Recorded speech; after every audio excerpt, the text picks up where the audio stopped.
everyone, excited to the mosh pit here again with the lads from Buffalo Summer. Welcome. Thanks for having us. It's a wonderful rainy Manchester. Has it been like this for the tour so far? I don't know. It's been okay. I guess a little bit cold, but we haven't had much rain really. Well, I can say because this is our first interview post hiatus, our 2 weeks break, my little fake tan. Nice. Nice. We've come back from 26-degree heat to this.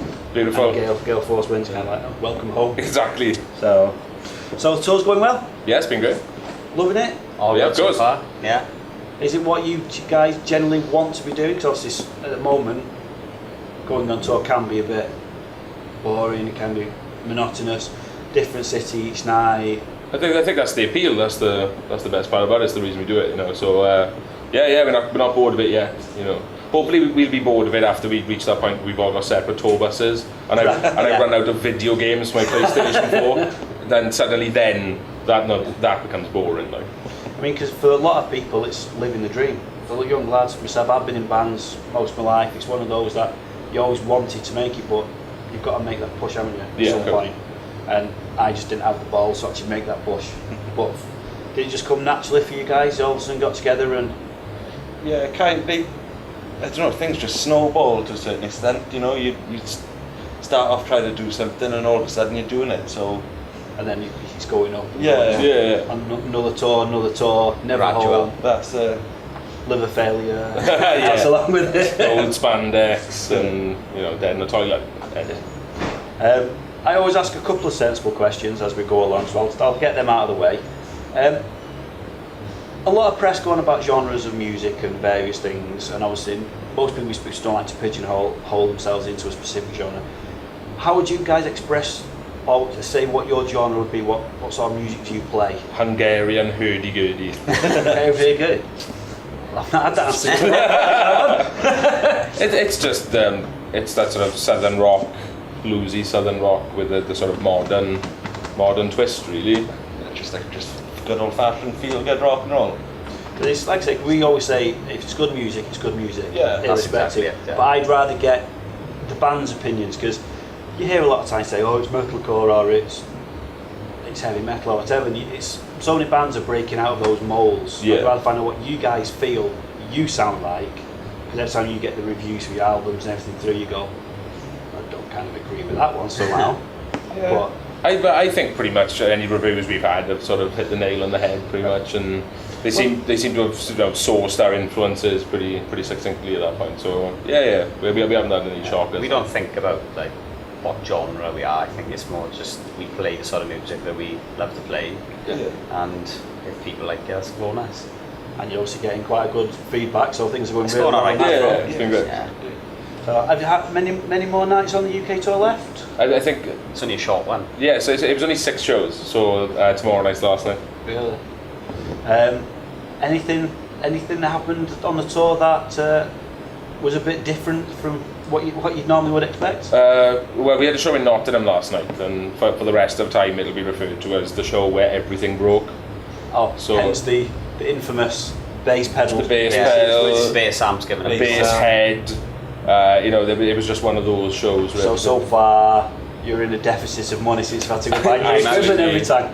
That's Yeah. right. Yeah. And on a Sunday trying to find a bass pedal in the middle of Manchester Yeah. has not gone down too well. It was surprisingly easy, I guess, but it's only because the shop was open till 5. Yeah, if it was home, we wouldn't have done it. Yeah, we wouldn't be here. No.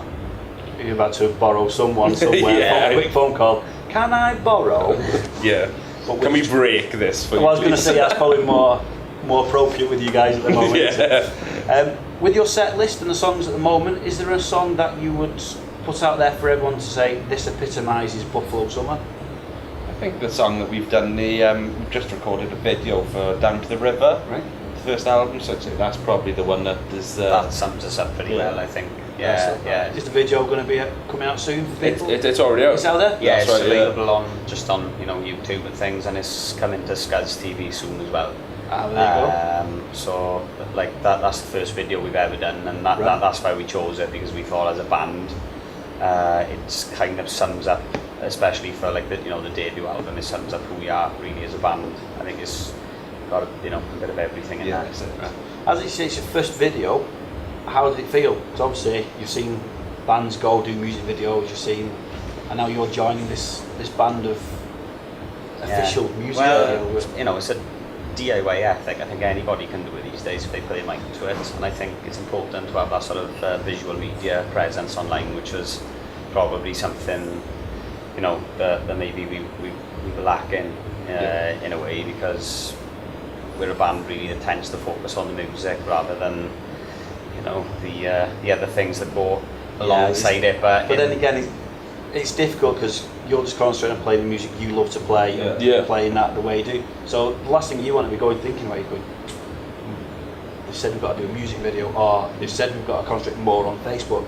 That's not what you guys do. You just want to play it. Exactly, and in this day and age, being in a band is very much a business. There's all aspects of it need to be considered, and all those sort of they all need to be juggled together equally, really. So I think the music video that's out now is roughly a year sort of overdue anyway. so yeah, we sort of dropped that ball for a little bit, we're gonna pick it up now. Because obviously online there's clips of live footage of you guys and things that maybe the fans have done themselves and put up there. But if it's your first official, I suppose it's better to have that than loads of little clips of iPhone footage going off. They all out, but so keep them coming. Some of the stuff we've discovered is really, really good, and it's nice to see these sort of. Well, I suppose because again, sometimes you see fans and they'll go and they'll literally just concentrate on the camera on the phone or the gig. And you guys then see this footage, and the good thing is you appreciate it. Because some people can be like, I don't want that out. Because I think one of the most amazing sort of instances of that we ever saw was, and it's the power of social media coming into this as well. When we played in Download this year, and we played on the Red Bull stage, and there's a photograph, there's a photographer friend of ours came with us, and she took a picture of the crowd stood behind Gareth, our drummer, and there's this sort of amazing sort of panoramic shot of Punter in the Jesus Christ pose with these sort of 2,500 people in front of him. And we put the picture up on Twitter and Facebook and Instagram and blah, blah, whatever, and we just tagged it this is what it looked like when we were playing, and then we had 100 tweets back going, and this is what it looked like. And then there's pictures from the crowd of Andrew in the Jesus Christ pose. So suddenly now we can see the gig from all other angles as well. So from that aspect, it was amazing. So since you mentioned Download, which my mind's trying to come back to work mode and not holiday waiting mode. We were at Download as fans, and there's that many bands you get to see and don't get to see. Was it your first experience of Download as fans or as? I think we've all been over the last sort of 10 years as clients of Download, so we were familiar with the layout and how was it then being on the stage? Surreal. It's one of those shows as being a British rock fan and being in a British band. It's one of those gigs you don't really think you'll ever play. Yeah, it's one of it must be up there as one day. We want to, but it was a dream. And you don't ever sort of envisage yourself doing it. So then when you are doing it and you're impressively hungover from all the Jägermeister watching Iron Maiden, and then in the days after you piece everything back together again, so we actually did that. So we're there for the whole weekend, or is it just that for literally Saturday and Sunday? Yeah, we arrived late on the Friday, and so we had a night just Friday. Yeah, we arrived at like 6. We were on tour. It was the end of a small tour, so we've been in Ireland, Glasgow, and then we'd come from Glasgow to Donington, and then we had a night off, watched Iron Maiden, and then we had the 2 shows then on the 2 next days.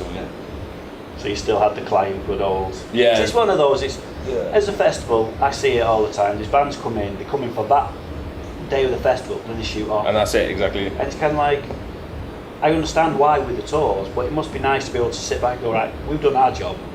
I want to see that, but let's go and enjoy the rest that of the was only on the Sunday afternoon after we'd done and dusted. Yeah. and it was cool then to sort of quite sheepishly be rubbing shoulders with people in the press area and the backstage and things, and that does go on. The bands will play and they get a couple of hours to sort of hang out or whatever. But I think it's the other thing on that one is the bands want that time to relax.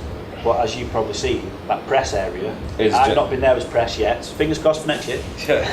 But it's that ferocious with this interview after interview. It is, non-stop all weekend. And that's even if your PR guys have actually organised them. You can get collared as a last minute thing, can't you? Say, a minute, come and have a chat. And before you know it, 3-4 hours have passed. That's right, And then you're going to go, I wanted to see that band.